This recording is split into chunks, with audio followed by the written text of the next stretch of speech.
Ya, kita akan masuk dalam doa. Kita persiapkan. Kami bersyukur jika hari ini kami kembali masuk dalam hadirat kemuliaan Tuhan. Dan khususnya masuk dalam ruang Maha Kudus, menerima firman yang kekal. Karena tabut perjanjian ada firman yang kekal, ada roti mana dan tongkat Harun. Dan itulah puncak dari ibadah bangsa Israel dan puncak dari ibadah kami secara lambang. Dan sudah diubahkan oleh Tuhan di dalam hati kami sebagai baitnya yang kudus. Kami bersyukur Bapa, kami mohon pertolongan dan juga hati yang sungguh-sungguh bisa bukan hanya mendengar tetapi bisa mengamini, menikmati dan menjalani dalam seluruh hidup kami. Apa yang dilihat oleh Rasul Yohanes sungguh-sungguh menjadi satu kekuatan bagi kami akan jaminan hidup kami di masa mendatang. Di dunia yang fana, yang bahkan nanti, di dunia yang kekal, Engkau sudah menjanjikan bahwa segala sesuatu sudah Tuhan atur. Sudah Tuhan berikan satu penyelesaian, satu penggenapan. Dan di dalam Engkaulah seluruh hidup manusia di dalam Alfa dan Omega namamu Tuhan. Terima kasih. Kami serahkan hati kami dan bimbinglah kami supaya kami mengenal firman dengan sungguh-sungguh dengan benar dan serius dan dengan hati yang tegak di hadapan Tuhan dan tidak tergoncangkan oleh hal-hal yang bersifat menyesatkan kami atau membawa kami menyeleweng dari jalan Tuhan. Terima kasih Tuhan. Kami serahkan hati kami di dalam nama Tuhan Yesus, kami serahkan doa ini. Amin. Ya, kita akan membuka kitab Wahyu ya, pasal pertama dulu. Wahyu pasal pertama, yang ayat paling bawah ya, ayat 17. Ini minggu kemarin sudah bahas. Saya ingin mengulang sedikit dan kemudian kita masuk pasal yang kedua.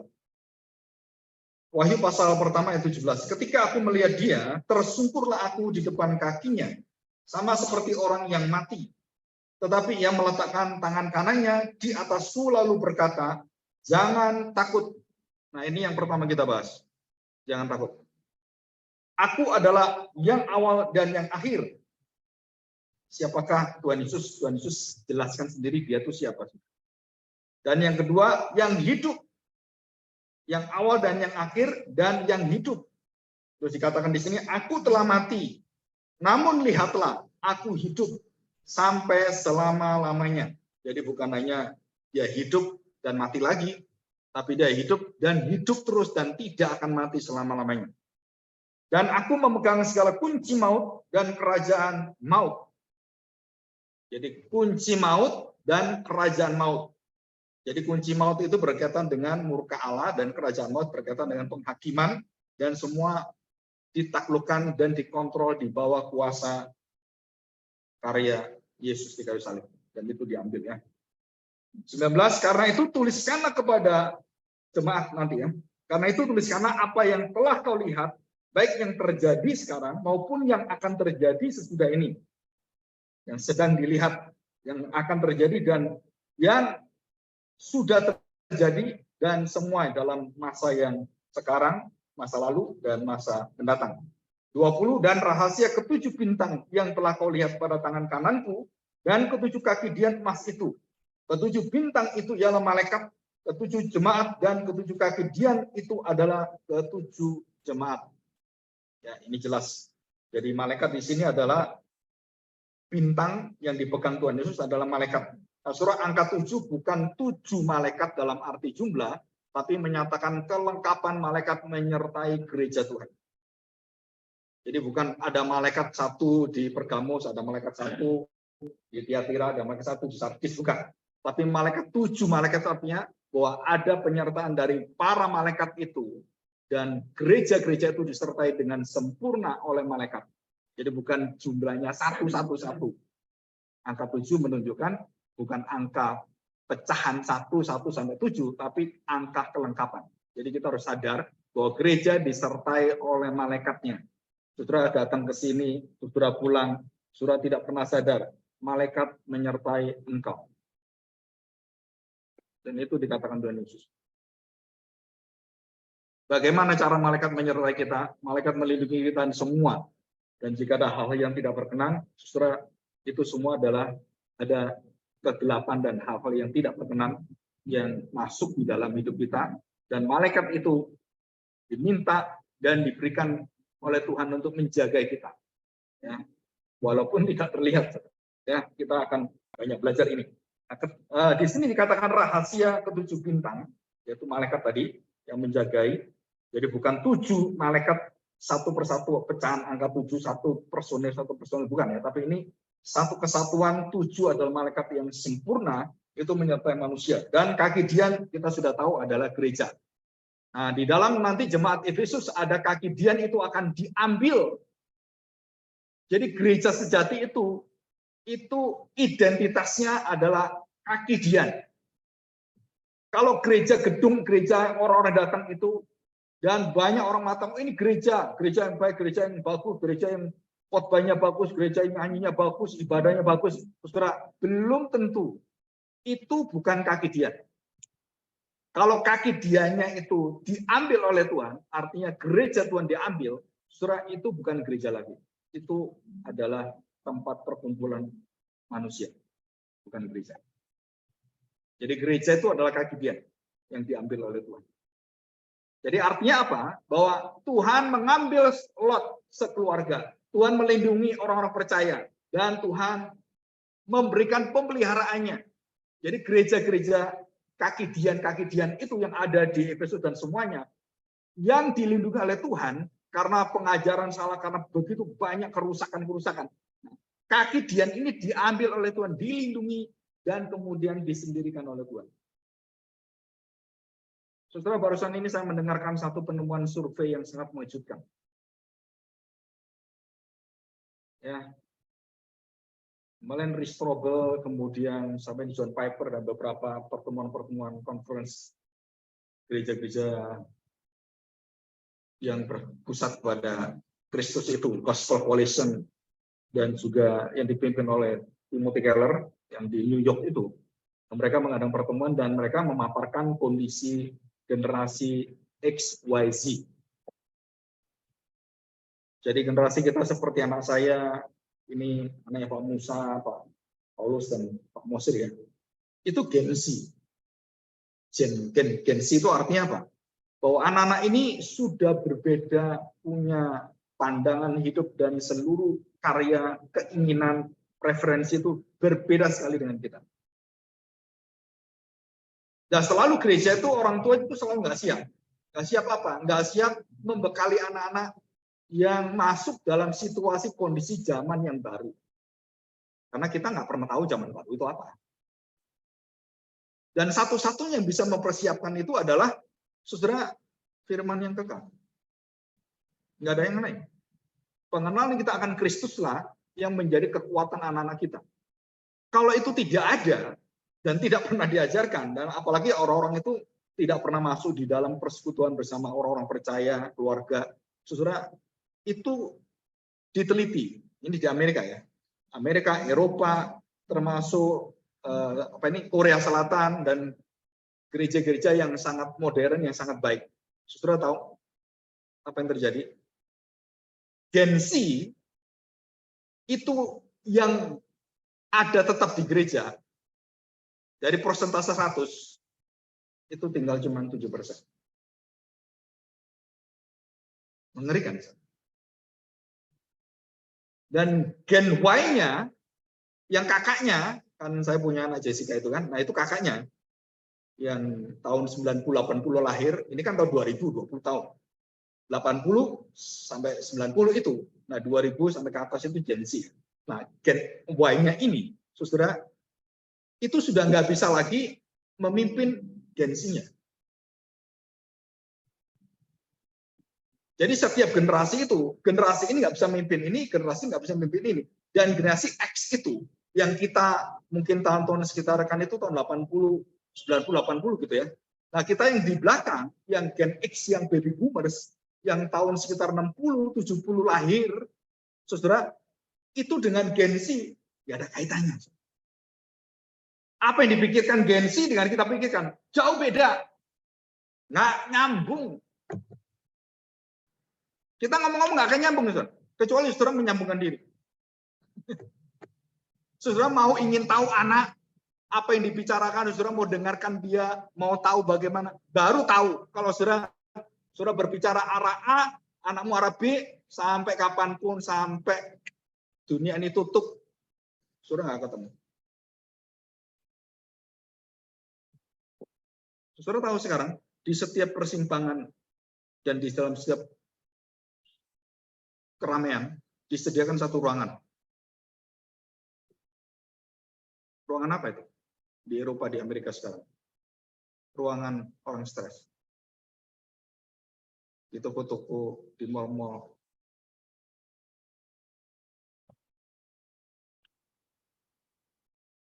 Saudara, kita ini menghadapi satu zaman yang mengerikan. Kita ini manusia yang nggak tahu bagaimana sebenarnya menghadapi ini semua. Saya barusan dapat kabar dari baru duduk tadi itu baru dapat kabar. Bank di China akan ambruk semua. Ini Amerika udah ambruk. Bank di China masih menutup diri dan mengakal-ngakali, oh nggak apa-apa, begini, perumahannya hancur semuanya. Oh ya kita, memang China kuat dalam bidang pemerintah yang punya kekuatan. Amerika nggak punya itu. Jadi China masih bisa menahan itu. Sampai kapan dia bisa menahan kejahatan-kejahatan di dalam bank itu?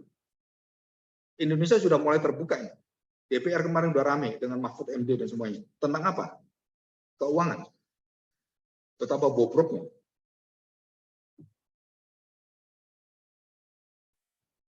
Saudara bayangkan, ini zaman mau kemana ini sebenarnya? Wah, China menjadi negara superpower. Wah, akan menggantikan Amerika. Kata siapa? Katamu.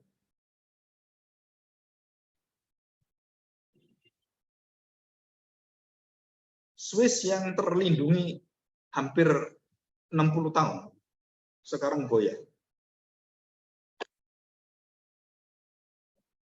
Dan China sekarang nasabahnya nggak bisa ambil duit. Ini hari ini, mulai hari ini. Dibekukan semua. Mengerikan sekali. Ya. Kalau kita punya duit di bank, terus dibekukan, sudah nggak bisa ambil, nggak bisa apa-apain. Artinya uangmu hilang.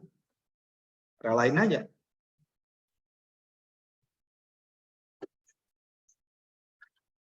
Setelah yang terjadi yang ada di depan kita ini, kita nggak bisa memprediksi apapun. Tapi yang kita tahu pasti adalah Allah bersama dengan kita. Wah, Bapak yang ngomongnya nggak nyantol ini. Ya memang, iman kita nggak nyantol dengan ada di dunia. Tetapi Allah bisa memelihara dan orang-orang seperti Yusuf, seperti Daniel, Sadrak, Mesat, Abednego, itu Tuhan sediakan, kita nggak tahu. So.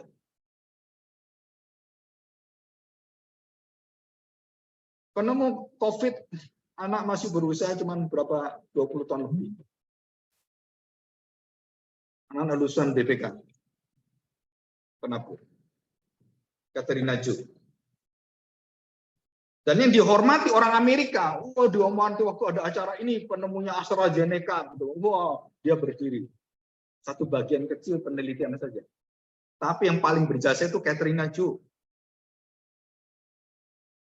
Anak yang jauh ini udah umur 50 tahun, dia umur sekitar nggak sampai 30 tahun. 20 tahun lebih. Bagaimana bisa orang-orang seperti ini akhirnya membutuhkan orang-orang yang berada di negara yang seperti negara kita ini, Indonesia. Dan Tuhan pakai Katerina Jo, muncul orang yang percaya, beriman pada Tuhan, dan membantu dunia, dan bisa mengembangkan 1 miliar vaksin dalam waktu cuma 1 bulan. Dan itu nggak main-main. AstraZeneca. Nah, saudara, saya harapkan kita belajar ini. Belajar apa? Melihat kondisi dunia dan apa yang dikatakan oleh Efesus dan kondisi jemaat yang di Efesus itu persis sama dengan kondisi kita sekarang. Kota ini kota yang sangat luar biasa. Jemaat-jemaat yang sangat luar biasa, pinter-pinter, punya apa itu teknologi yang luar biasa. Amphitheater-nya, saudara kalau sudah lihat amphitheater-nya, ini zaman sebelum Tuhan Yesus ini ya. Mereka bisa buat velodrome yang besarnya seperti ini bisa nampung hampir 200.000 orang. Ini zaman kapan? Ribuan tahun. Dan kota Efesus dengan kota Italia masih bagus Efesus. Coba lihat yang atasnya. Ini, ini direkonstruksi dengan artificial intelligence. Yang dulunya puing-puing, bawahnya itu Pak, 2. Nah ini puing-puingnya. Dan kemudian diperkirakan jadinya gini loh, kira-kira gitu ya. Dan mungkin jauh lebih bagus yang aslinya. Jadinya apa yang tadi itu? Jadinya megah, bagus, rapi. Ini sepanjang gang-gang jalan-jalan yang ada di Efesus Sobat dia. Nah ini rapi, bersih, coba lihat. Jepang, Korea bersih, wah ini bersih Indonesia kotor gitu kan, banyak orang ngomong gitu. Saudara, sebelum mereka ada semua bersih. Ini kota yang disebut oleh Tuhan pertama kali, gereja pertama kali di kota ini. Dan di mana di situ ada Yohanes, ada Paulus, dan Petrus pernah ada di sana, dan ada Timotius, ada semua orang-orang hebat, soko guru gereja itu mendirikan dan ngajar di gereja Efesus ini. Kalau kita ngomong sekarang Jakarta lah, tempatnya profesor-profesor hamba Tuhan yang terkenal di sana, baik yang gereja karismatik, reform, ada di sana semua. Tapi bejatnya, jemaatnya, bejatnya sana. Nggak ada kasihnya. Nggak ada kaitannya. Coba kita baca ya. Wahyu pasal 2. Ya, Wahyu pasal 2. Kepala jemaat di Efesus. Saudara, bagaimana Tuhan mengenal kita dan bagaimana kita mengenal Tuhan. Tuliskanlah kepada malaikat jemaat di Efesus. Nah ini saudara, ini malaikat ini yang tadi ya, 7 malaikat. Dan sekarang malaikat khusus untuk jemaat di Efesus. Inilah firman dari Dia yang memegang ke-7 bintang itu, ke-7 malaikat itu, yang mengontrol malaikat, yang mengendalikan malaikat, dan semua itu yang memerintah malaikat tangan Kristus. Tangan kanannya, dan berjalan di antara ke-7 kaki dian emas itu. Jadi 7 bintang, 7 malaikat, dan 7 gembala yang memerintah. Orang-orang yang memimpin gereja itu dipegang oleh Tuhan, dan malaikat-malaikat, gembala-gembala itu, serta dia berjalan di antara kaki dian emas. Nah, saudara foto kira-kira bentuknya seperti ini. Yang di atas, coba. Yang gambar Kristus. Nah ini kira-kira nggak akan sama, beda. Jadi Kristus sebagai orang yang tua lambangnya, orang yang berhikmat, orang yang penuh dengan kebijaksanaan, yang orang tua kan, yang jenggotan, yang panjang gitu kan, itu gambarannya. Ini bukan sesungguhnya, ini gambaran. Nah kemudian 7 kaki dia di tengah-tengah, dan dia bukan berdiam, dia berjalan berkeliling aktif. Aktif. Mengawasi gereja, dia aktif. Melihat kaki Dian, hidupnya jemaat yang sungguh-sungguh dipilih oleh dia, bukan yang lain. Bukan jemaat yang bukan kaki Dian, nggak lihat dia. Yang kaki Dian dia pelihara. Di sini kita lihat ini.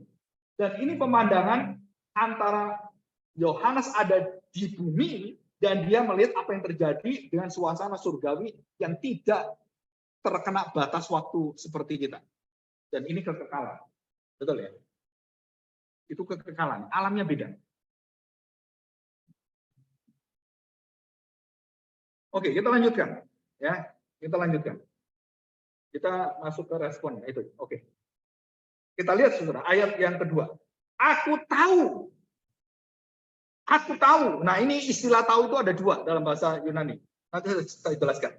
Aku tahu segala pekerjaanmu, baik jerih payahmu maupun ketekunanmu. Aku tahu, sekali lagi, diulang lagi. Berarti ini betul-betul tahu. Taunya tahu. Betul-betul tahu. Bukan cuma tahu secara pengertian, hal-hal yang bersifat yang dilihat secara kasat mata. Bukan, Bro. Ini betul-betul tahu di dalam hubungan secara pribadi. Aku tahu bahwa engkau tidak dapat sabar terhadap orang-orang jahat, bahwa engkau telah mencobai mereka yang menyebut dirinya rasul, tetapi yang sebenarnya tidak demikian, bahwa engkau telah mendapati mereka pendusta. Jadi gereja ini, gereja yang punya kekuatan luar biasa, punya ahli-ahli teologi yang hebat sekali, pendeta-pendeta, gembala-gembala yang pinter, yang sungguh-sungguh jempol, bukan 1, 2. Sampai bisa mendeteksi rasul yang palsu mereka tahu. Ajaran yang palsu mereka tahu. Kalau saya lambangkan gereja yang teologinya kuat, ya reform. Ada lain-lain. Anggap ini gereja reform. Puritan, seperti kita. Yang mempunyai tanggung jawab besar dalam teologi. Tapi apa yang terjadi? Setelah saya baca ini. Dikatakan bahwa ayat 3, dan engkau tetap sabar dan menderita oleh karena namaku, dan engkau tidak mengenal lelah. Sebenarnya ini kita harus tahu tentang pekerjaan, bukan hasil buah Roh Kudus. Soalnya dalam Galatia pasal 5 ayat 19 dan ayat 22 dibedakan. Kita nggak baca itu ya. Ini cuma didengar aja.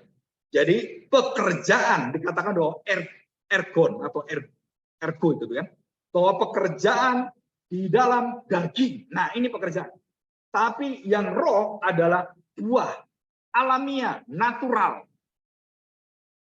Jadi kalau kita lihat, aku tahu segala pekerjaanmu itu adalah pekerjaan organisasi dan semuanya. Termasuk kita di sini. Kita datang, kita berkumpul, saya berkhotbah. Ini adalah pekerjaan yang dilihat oleh kita sebagai sesuatu pelayanan. Tuhan tahu semua. Tapi jika tidak ada cantolnya, kaitannya dengan yang rohani, saudara akan mengalami satu kasih yang akan dingin.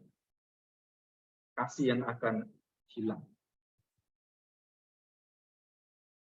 Kalau saya mau merinci, mulai dari kemampuan mereka mengajarkan, memelihara gereja, mengorganisasi gereja, dan mengembangkan gereja, begitu luar biasa, membangun gereja cabang-cabang yang baik dan luar biasa, itu mirip dengan gereja sekarang semua.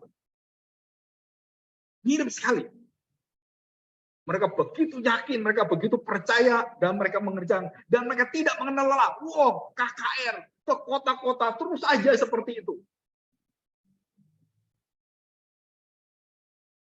Dan saya juga heran, kenapa gereja yang dibahas Tuhan Yesus adalah gereja yang seperti ini pertama kali. Gereja yang paling mengagumkan. Saudara, saya kalau baca Alkitab itu kadang-kadang memeriksa diri sendiri gitu ya. Apakah gereja kita itu gereja yang benar? Apakah kita merasa gereja yang sudah benar gitu? Atau kita merasa benar? Merasa lebih benar dari gereja lain. Saudara, itu bukan ukuran kita. Ukuran kita adalah apakah kaki dia ada bersama dengan kita. Dan ini dikatakan di dalam pengenalan akan firman Tuhan. Demikian. Ya. 4. Namun, saudara, semua itu sesuatu yang sia-sia.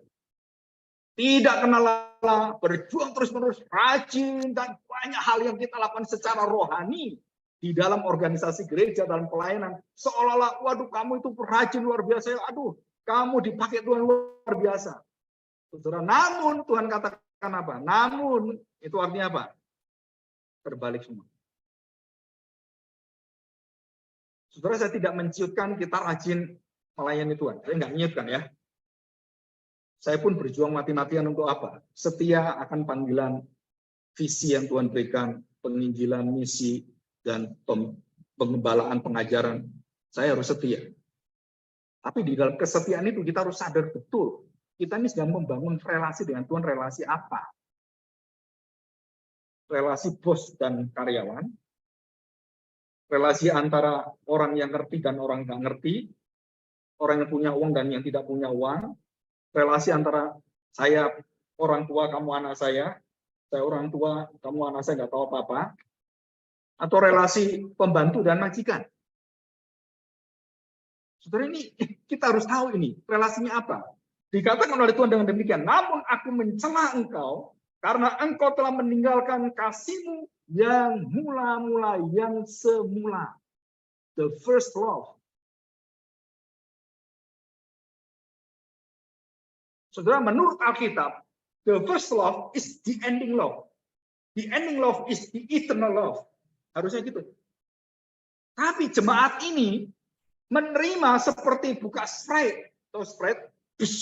Gelap, wah, hilang habis itu. Kan Sprite itu karbonnya hilang kan, kalau dibiarin. Lama-lama hilang, guys. Saudara, saya ingat diri saya sendiri. Waktu saya percaya pertama kali, kita ingat orang-orang, kita ingat diri kita semua. Waktu kita percaya pada Tuhan, wah giatnya luar biasa, semangatnya luar biasa. Begitu lewat masalah hidup dan semuanya. Apa saudara masih ingat dengan kasihmu yang mula-mula? Saya tanya, kenapa Alkitab mengatakan jangan memilih jemaat yang menjadi pemimpin yang baru bertobat, yang baru bersemangat, tapi belum teruji? Nggak boleh. Nah ini perkataan mengenal itu ada dua. Nggak tahu di situ ada nggak? Oida. Nah ini ya. Gereja Jemaat Efesus. Mengenal itu oida dan ginosko. Ada nggak? Oh nggak dimasukin. Oke. Itu saya ringkas. Nah, saudara, aku tahu segala pekerjaanmu dan semuanya dan lain-lain. Nah, saudara, ada dua kata Yunani. Pertama adalah ginosko, yang kedua itu oida. Oida. Apa bedanya oida dan ginosko? Saudara, ginosko, kalau seorang perempuan ingin bukti cinta, itu ginosko. Ya, ini istri-istri yang saya tanya satu-satu. Semua istri pasti hatinya sama. Saudara, suami saya mencintai saya, itu harus ada buktinya, harus ada actionnya, harus ada perhatiannya. Baru kamu katakan cinta. Itu namanya ginosko. Mengenal cinta sejati itu dengan apa? Dengan mengalaminya. Kalau nggak mengalaminya, ya bukan cinta. Mengenal dengan tahu melakukannya, nah itu ginosko. Dibuktikan, baru kamu tahu, oh cinta. Iya. Bagaimana buktikan cinta? Saudara, ada yang memberikan jurus atau pendeta siapa ya? Supaya rumah tangga Kristen itu baik, maka kita harus menurut Alkitab. Bagaimana menurut Alkitab? Nah, dia memberikan resep. Resep apa? Katakan 7 kali cinta pada istri dan suami tiap pagi. Bangun tidur, I love you. 7 kali, I love you. I love you. Untung suami nggak pergi. Ya kan? Jadi sekarang ini gereja-gereja membuat satu tips-tips moralitas dan kemudian bentuk-bentuk hikmat manusia, kemudian disebarkan sebagai firman Tuhan. Saya barusan ini juga mendapatkan satu yang berulang-ulang dari pendeta Erastus Sabdono tentang perpuluhan. Jangan beri perpuluhan. Kalau mamamu sakit, kalau anakmu sakit, butuh semua, jangan kasih ke gereja, jangan kasih perpuluhan. Saudara, semua orang itu senang, apalagi yang anti perpuluhan.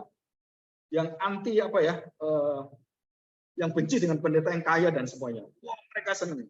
Terus ada orang ngasih ke saya. Terus saya lihat, loh, orang ini harusnya ngerti. Kok nggak ngerti dia, pendeta ini? Saya beritahu, Pak, Bapak kasih saya itu maksudnya Bapak setuju dengan pendeta ini, yang Pak Erastus itu? Ya dipikir-pikir betul juga, Pak. Dipikir oleh siapa? Bapak pikir, ya kan kita menghormati orang tua. Saya beritahu, kita bukan mengkhotbahkan moralitas. Kita bukan mengkhotbahkan tentang hubungan antara orang tua anak seperti orang-orang di Buddha, di Hindu. No. Kita punya hukum yang lebih tinggi, hukum yang vertikal. Dan saya beritahu,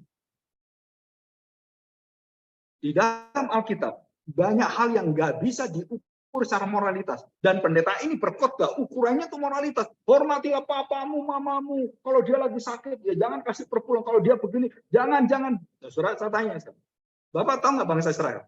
Waktu diperintah oleh Tuhan, berikan perpuluhan. Hasil yang pertama kamu beri pada Tuhan. Nggak ada alasan, mamaku sakit. Nggak ada, saudara. Itu perintah Tuhan. Nggak ada kamu melawan perintah Tuhan, nggak ada. Kenapa? Kan ini Tuhan, bukan hubungan dengan kamu begini, bukan. Setiap hasilmu, kamu pertama bukan yang terakhir, yang ke-10 terakhir enggak. Hitungan pertama 1, 2, 3, 4, 5, 6, 10. Bukan 10 baru dikasih Tuhan. No. 1 kasih Tuhan dulu. 2, 3, 4. 1 sampai 10. Dulukan Tuhan, dulukan Tuhan. Itu caranya Israel seperti itu. Saudara, kenapa masalah di dalam hidup Abraham itu banyak masalah? Karena Abraham tidak langsung menjalani kehendak Tuhan. Dia berdiam sampai dia menunda 25 tahun. Kenapa dia menunda 25 tahun? Karena dia masih sayang papanya. Sampai papanya mati baru dia pergi. Ini orang timur. Dan Alkitab menjelaskan itu, dan Tuhan tahu bagaimana memelihara Abraham. Dia tahu kelemahan Abraham. Abraham, keluar kamu. Iya, tapi kan papaku udah tua. Gimana? Ya nggak bisa dong. Saudara, kalau saya menurut saya mengasihi orang tua, ngasih mama saya nggak ada di sini. Saya di Surabaya, nggak akan di Bandung. Saya. Betul nggak? Apalagi mama saya sakit-sakit gitu. Wah, ya udahlah saya tinggalin. Kenapa? Saya melihara mama saya. Itu bukan hukum Tuhan. Tuhan tahu bagaimana memeliharanya, Tuhan tahu atur semuanya. Nah, bagaimana seorang hamba Tuhan, seorang pendeta yang bisa berkhotbah moralitas dan kemudian meminta jemaatnya melakukan kehidupan berdasarkan hukum moralitas. Saudara, ini kerusakan gereja yang betul-betul hancur. Dan pendeta-pendeta semua mengatakan, ya benar juga ya. Nah, aja kamu nggak ngerti hukum kasih, hukum Allah yang tertinggi itu apa? Tuhan tahu, artinya apa? Dari buktinya, dari kelakuannya. Bukan itu, saudara. Tuhan Yesus mengatakan demikian. Nah, ini banyak bukti di Alkitab, khususnya kitab Yohanes. Karena ini wahyu. Seluruh kata-kata Oida itu yang menjelaskan dengan detail seluruh Injilnya. Itu hanya Yohanes. Bapa dan aku satu. Kamu mengenal aku, kamu mengenal Bapa. Itu Oida, bukan ginosko. Bukan dari pengalaman aku ngerti Tuhan, baru Tuhan, ya betul kamu Tuhan ya. Kenapa? Kamu ngasih saya dan kamu ada buktinya ngasih saya. No. Oida adalah pengetahuan dasar. Aku tahu engkau Tuhan. Apapun kamu lakukan, kamu tetap Tuhan. Nah, itu iman berdasarkan pengetahuan yang benar. Tuhan Yesus mengenal jemaatnya seperti dia mengenal Bapaknya. Dia pun tidak pakai ginosko, enggak. Buktikan ya, kamu benar enggak? Benar enggak? No. Aku tahu kamu, aku tahu segala kelemahanmu, dosamu, aku tahu semua, pekerjaanmu aku tahu semua. Rajinmu tahu, tidak mengenal tahu, betul-betul tahu aku. Dan aku tahu apa kelemahanmu. Surah firman Tuhan itu sebenarnya indah sekali. Dari penelitian katanya, artinya, itu memberi hikmat pada kita dan menghidupkan jiwa kita. Tapi banyak orang nggak doyan Alkitab, nggak doyan pengertian dan seperti ini. Padahal hidup kita tuh tanpa firman, tanpa air kehidupan, tanpa roti hidup, saudara mau kemana? Jalan hidup kita itu gelap semua. Masa depan manusia tuh menuju kebinasaan. Surah Alkitab sudah mengatakan demikian. Akhir dunia ini kemana? Tidak ada kebaikannya. Akhir dunia ini kemana? Hancur dunia ini. Alkitab memberitahukan ini. Jadi jangan kita tertipu dengan Elon Musk. Yang mengatakan apa? Wah, nanti kita pindah ke bulan. Atau ke Paklan. Kalau bulannya habis nanti pindah ke Paklan. Atau Panlan. Paman bulan. Surah idenya bagus. Luar biasa otaknya. Saya tanya sekarang, sesuai dengan Alkitab, memang benarkah kita bisa di bulan? Bagaimana di bulan? Jangankan di bulan, ke sono aja nggak bisa. Berapa ratusan ribu tahun manusia baru bisa ke bulan.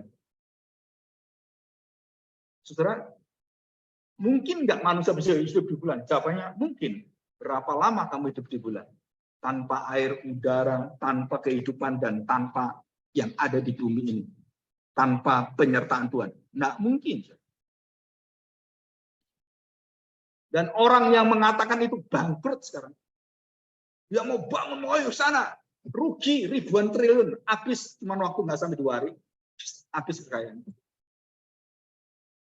Orang terkaya nomor 2 sekarang hilang, nomor 10 aja enggak. Mau melawan Tuhan, bagaimana bisa kita melawan Tuhan? Jadi Tuhan mengenal jemaat Efesus, Tuhan mengenal seluruh jemaat, Tuhan mengenal kita. Saudara, bukan karena pengalaman dan apa yang kita lakukan di luar diri kita. Tuhan kemudian melihat, bukan. Tuhan mengenal, dia tahu siapa diri kita, seantero hidup kita. Dia tahu kelemahan kita, dia tahu kecenderungan dan tahu semuanya. Dan kenapa Tuhan itu mencela Efesus? Karena dia mengasihi jemaat ini.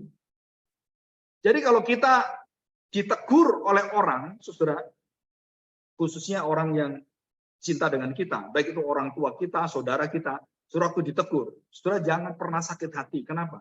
Kalau kamu sakit hati, kamu menutup diri terhadap kebenaran semua. Dan sebaliknya, sudah saya pernah katakan di dalam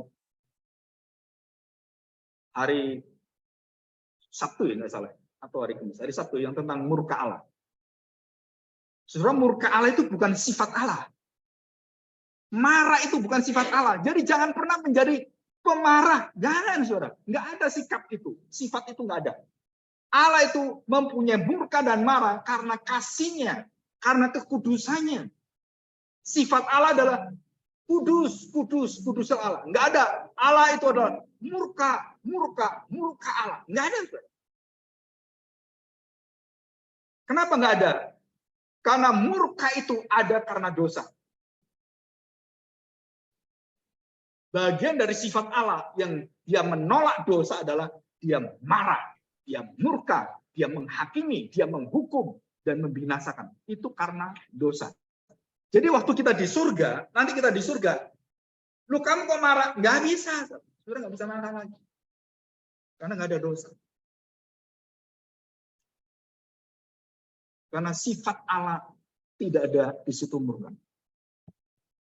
Jadi di surga jangan cari yang dulunya itu sepaneng gitu kan, darah tinggi gitu ya. Di surga langsung sempurna kamu. Jadi di surga jangan ngetes darah, nggak ada. Suster mau ngetes darahmu di surga nggak ada. Pak, darah Bapak berapa? Diabetes berapa? Nggak ada. Sempurna. Saudara, salah satu penemuan di dalam bidang kedokteran yang tercanggih atau apa namanya, dan mengatakan bahwa di dalam darah manusia ada nilai kekekalan dan kesempurnaan.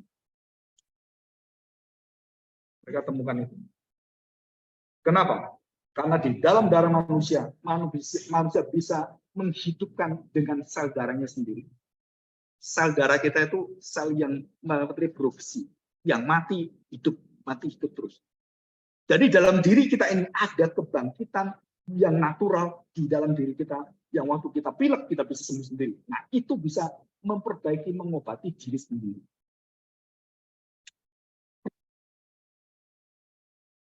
Tuhan sudah berikan itu. Cuman karena jatuh dalam dosa, semua itu akhirnya nggak bisa berjalan sebagai manusia. Maka Tuhan Yesus waktu berjalan dengan murid-muridnya, ada seorang perempuan pendarahan yang lama, sudah bertahun-tahun dia pendarahan, belasan tahun. Dia ingin mengenal Tuhan, dan kemudian ingin menjamannya. Saudara perhatikan, dia ingin tahu, dan Tuhan mengatakan, siapa yang memegang saya? Wanita itu ketakutan, dan waktu dia ketakutan, dia pendarahan kan ini darahnya itu keluar terus. Saudara tahu perempuan itu? Diangkat, dia lihat, berhenti. Darah berhenti. Pendarahnya belasan tahun berhenti.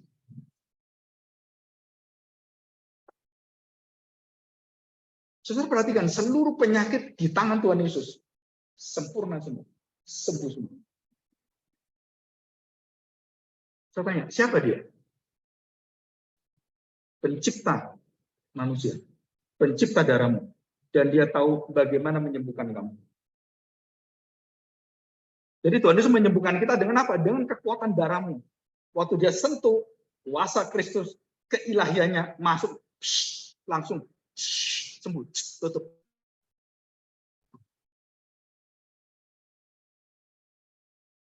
Nah, Yesus yang sama ini dilihat oleh Yohanes yang menyembuhkan semua, dan dia melihat bagaimana dia tahu hidup jemaat dan tahu segala sesuatu lebih daripada kita tahu.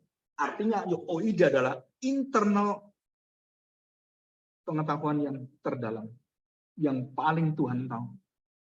Bahkan mungkin kita nggak tahu diri kita itu apa, bagaimana hati kita, bagaimana perasaan kita. Tuhan tahu. Tuhan tahu bagaimana mengobati hatimu. Tuhan tahu bagaimana membuat kamu tidak stres. Tuhan tahu. Apakah kamu tahu yang Tuhan tahu? Nah, itu masalahnya iman Kristen. Apakah Tuhan tahu saya sehingga saya beriman pada dia? Kenapa? Karena dia tahu apa yang saya tahu dan lebih tahu dari yang saya tahu. Dan itulah iman. Jadi menurut Tuhan Yesus ya, jangan kamu khawatir, jangan kamu gelisah. Harusnya orang Kristen nggak gelisah, nggak khawatir. Harusnya kan, kalau dia tahu siapa Tuhan Yesus. Harusnya. Bukan seperti Joel Osteen mengatakan, kamu harus percaya pada dirimu, kamu ada kekuatan. Bukan itu, Sir. Ini kebalik. Karena Tuhan tahu apa yang semua terjadi dalam hidupmu, maka kamu harus tahu bahwa Tuhan tahu lebih daripada kamu tahu. Tuhan tahu lebih dari semua hal yang bisa kamu ketahui. Kalau Joel Osteen mengatakan apa? Kamu harus tahu, kamu itu hebat, tidak perlu Tuhan. Saya bisa, saya bangun diri saya sendiri. Ini jadi aliran sesat. Joel Osteen itu aliran sesat. Dan iman Kristen jauh beda dengan dia. Pijakannya beda. Di sini human centris, yang di sini God centris. Dan itu beda. Tapi orang-orang Kristen banyak senang dengan Joel Osteen. Sudah nanti lihat di YouTube. Karena mereka nggak tahu. Waktu saya berada di Kaintong, saya teriak tentang masalah waktu itu pertama kali tentang Rick Warren. Terus kemudian muncul sampai ini Joel Osteen. Terus muncul lagi dan saya beritahu waktu saya mengatakan pada mereka, ini diaken-diaken penatua-penatua bawa bukunya Rick Warren semua. Saudara, saya tuh siap dalam kebenaran, siap mati sekali. Siap kehilangan semua. Karena saya tahu benar apa itu benar. Dan saya beritahu, Pak, buku ini banyak salahnya. Tentang semua ditulis salahnya. Ini sudah dicetak 15 juta loh Pak Agung. Masa Bapak mengatakan buku ini salah? Ya menurut Alkitab tidak sesuai, Pak. Ya, kamu tulis buku apa? Jadi kebenarannya bukan apa yang dikatakan firman Tuhan. Kebenarannya Pak, buku ini laku loh, 15 juta. Sudah mungkin banyak orang loh. Saudara, ini yang jadi penilaian apa? Akhirnya saya tuh, ya gimana ya, sedih sekali. Ini kalau pemimpin seperti ini, bagaimana masa depan gereja? Bagaimana tahu kebenaran itu? Waduh, terus saya beritahu dengan baik, semua saya beritahu, ini loh, begini. Tetap nggak mau saya. Setelah 5 tahun kemudian, dia datang ke rumah. Pak, yang Bapak katakan benar, saya minta maaf. Dia ketua misi, ketua penginjilan di Bandung. Tapi sudah berapa tahun dia nggak mau terima. Bagaimana dia ngomongin saya, nggak tahu saya. Tapi setelah dia datang, saya beritahu. Kan Bapak saya beritahu, kalau Bapak sadar dan datang, nggak usah datang pun nggak apa-apa. Saya senang sekali Bapak sudah sadar.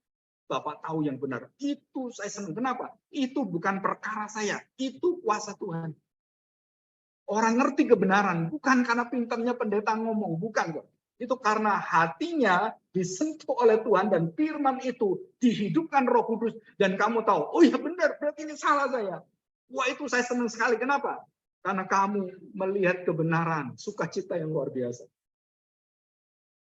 Saudara, kita bersyukur kita menjadi gereja yang mengenalkan OIDA. Nah, sekarang bagaimana kita praktekkan OIDA dalam keluarga kita? Saya tanya. Kalau kita lihat orang tua yang baik itu yang ngasih saku ke anak, nganter anak ke sekolah, itu membiayai anak. Wah, itu orang tua baik. Itu namanya ginosko. Anak yang baik, yang tahu oida, mencintai papanya, mengenal papanya, atau mengenal mamanya. Mamanya nggak datang, mamanya telat, mamanya nggak ngasih duit. Dia mengerti hatinya. Oh iya, mama saya kesulitan. Dia nggak marahin mamanya. Itu namanya oida. Kenapa mama telat? Kenapa papa telat? Aku lapar. Ginosko. Kamu mengenal Tuhan ginosko sama dengan mengenal anak, mengenal orang tuanya. Kalau nggak nyaman sedikit, marah dia. Nggak enak sedikit marah. Tapi seorang anak yang mengerti hati orang tua, belum mamanya masalah, papanya masalah, dia mengerti. Dia tahu ini papanya, dia hormati. Oh, kayaknya papa saya masalah. Pak, ada masalah apa? Ma, ada masalah apa? Itu anak oida.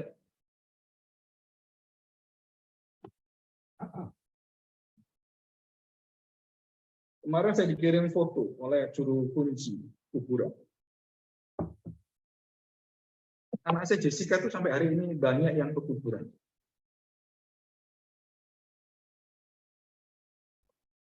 Itu diberi kunci. Dan waktu saya lihat kunci itu, ada seorang guru membawa muridnya dan ke kuburan Jessica. Apa tujuannya? Saya nggak tahu. Ya kan? Terus difoto, Pak, ini yang datang, Pak. Nah, kalau ada yang datang itu saya minta difoto supaya saya tahu. Begitu difoto dari belakang saya tahu, oh ini gurunya sejarah. Oh ya. Dan kemudian saudara waktu saya lihat, kenapa ya kok masih datang? Akhirnya kita bisa mengerti bahwa yang ditanam oleh anak saya adalah bukan sesuatu hal yang hilang.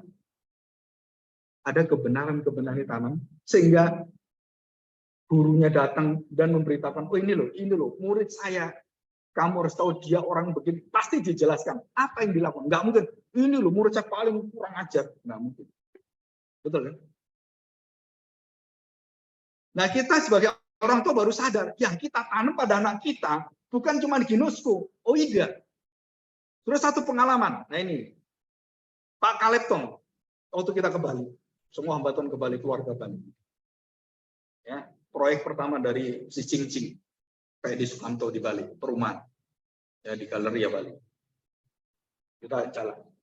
Saudara tiba-tiba Ibu Doroti Tong itu jatuh, saya lupa ya.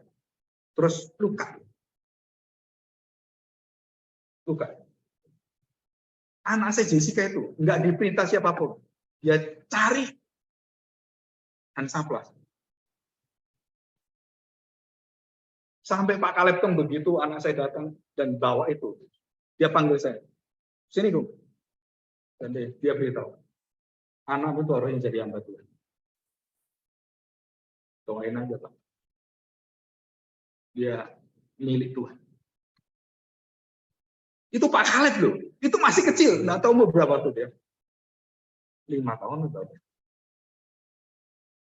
Kok bisa seperti itu? Kita juga nggak ngajari bagaimana ngajari, nggak ada. Yang kita tanam adalah firman kita tanam hati yang betul-betul ingin tahu bagaimana dia mengenal Tuhan. Dan kemudian timbul satu hati yang dilihat dan kemudian ginoskonya keluar. Tapi dia sudah mengenal oida itu. Dia sudah mengenal bagaimana artinya mengenal Tuhan. Bagaimana saya mengenal orang tua saya, bagaimana saya mengenal anak saya. Bukan cuma ginosko, soal. Oh kalau kamu rajin juara 1, kamu anak saya. Kamu goblok, kamu bukan anak saya. Soalnya itu bukan orang tua yang oida. Itu orang tua ginosko. Orang tua yang oida, anaknya terhilang, dia nanti. Anaknya kembali, dia bersuka cita. Bukan caci maki. Itu ginosko, berbeda dengan oida. Allah mengenal engkau. Yesus mengatakan, aku mengenal Bapa, Bapa mengenal aku. Bukan ginosko, saudara. Oida. Kenapa kasih mula-mula itu hilang? Karena mereka mengenal Tuhan dengan ginosko. Bukan oida. Tuhan mengenal mereka dengan oida. Jemaat mengenal Tuhan dengan ginosko. Bangsa Israel dikasih Tuhan dengan pengetahuan Allah yang mengenal aku, mengenal engkau. Siapa engkau? Aku ciptakan engkau. Aku kasih engkau. Aku pelihara engkau. Aku tahu siapa engkau. Tapi Israel nggak tahu. Iya, aku tahu engkau. Asal ada makan nggak? Ada air nggak? Itu bangsa Israel. Sama dengan kita. Jemaat Efesus sama, saudara. Mereka berpengetahuan teologi yang luar biasa. Mereka pekerjaan hebat sekali, tidak mengenal, memuji orang-orang yang salah, dia hantam semuanya. Betul, betul. Tapi engkau tidak mengenal Tuhan. Saudara, banyak dalam visi hidup saya ini. Saya berasal dari orang Pentakosta, menjadi orang Reform, menjadi orang Puritan. Dan kemudian saya melihat apa yang terjadi yang di sebelah sebelum dulu saya mengalami semuanya. Waduh, sedih sekali, saudara. Kenapa? Karena saya nggak bisa mengubah hati manusia. Saya diubahkan Tuhan, saya bisa mengerti yang benar. Bagaimana itu menggali firman Tuhan. Tapi saya nggak bisa mengubahkan hati orang mengenal Tuhan. Dan Tuhan tahu bagaimana mengubahkan kita. Nah, pengetahuan yang bisa mengubahkan internal itu adalah oida. Jadi siapa yang bisa menobatkan jemaat Efesus dengan segala kelemahannya, dan Tuhan mencela mereka, dikatakan bertobatlah, betapa dalamnya engkau jatuh.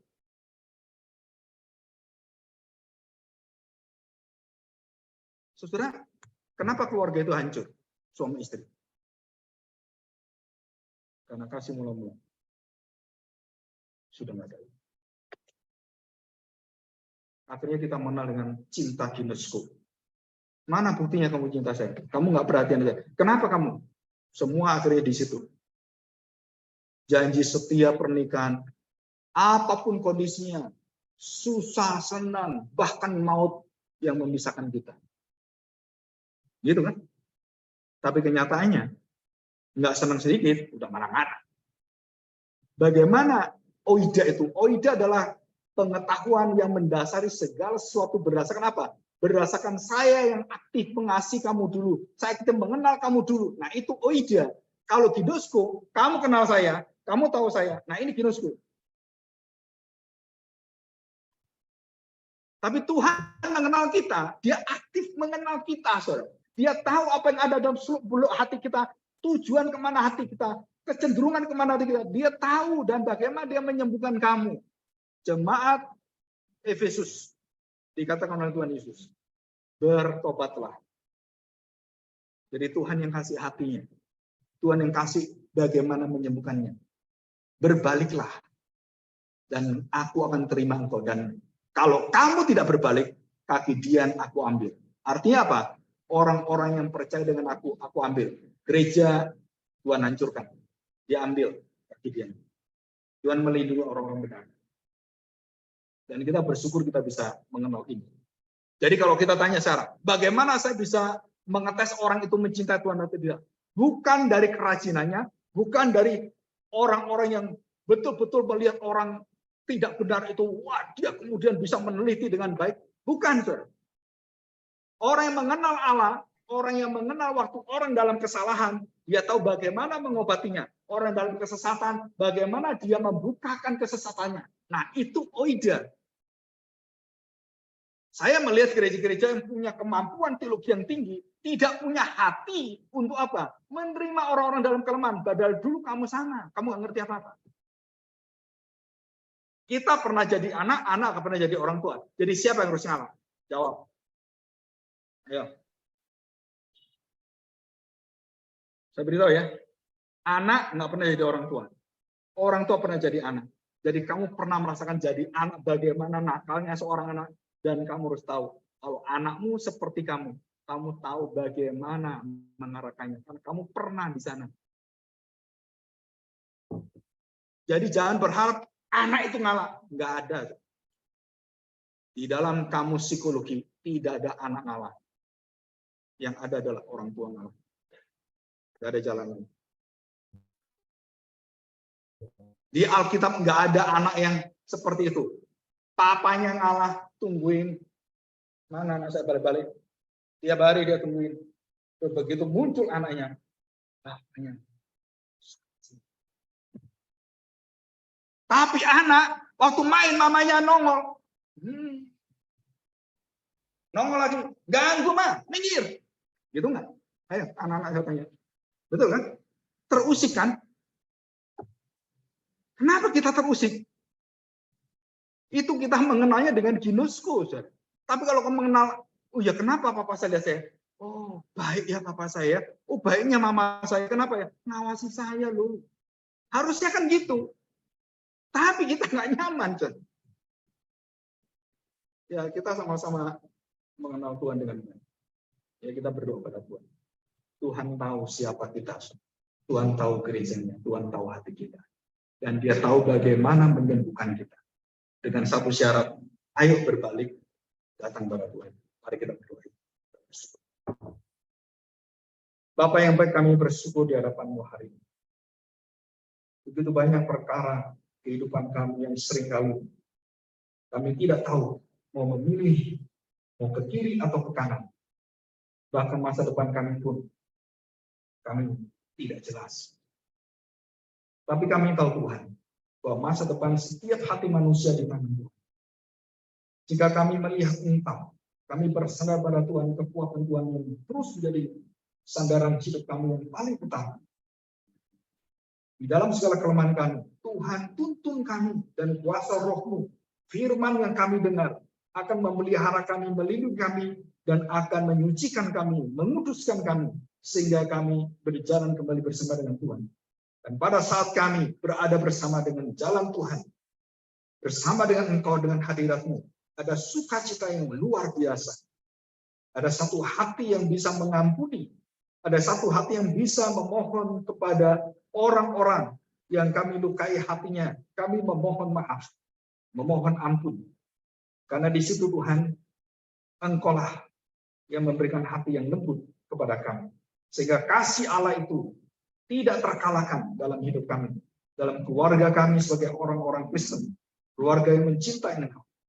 Kami bersyukur Bapa, karena dengan anak-Mu kami menerima janji yang kekal ini, janji bersama dengan Engkau. Bimbinglah kami, tuntunlah kami, dan berikan kami kuasa dari segala kuasa yang melemahkan kami. Sehingga kami bisa berdiri, kami bisa bersyukur, kami bisa menapaki hari kami, dan kami percaya kami sungguh-sungguh percaya diri, bukan karena diri kami, tapi karena Tuhan yang memegang hidup kami. Terima kasih Bapak. Di dalam nama Tuhan Yesus kami serahkan doa kami. Amin. Saya serahkan.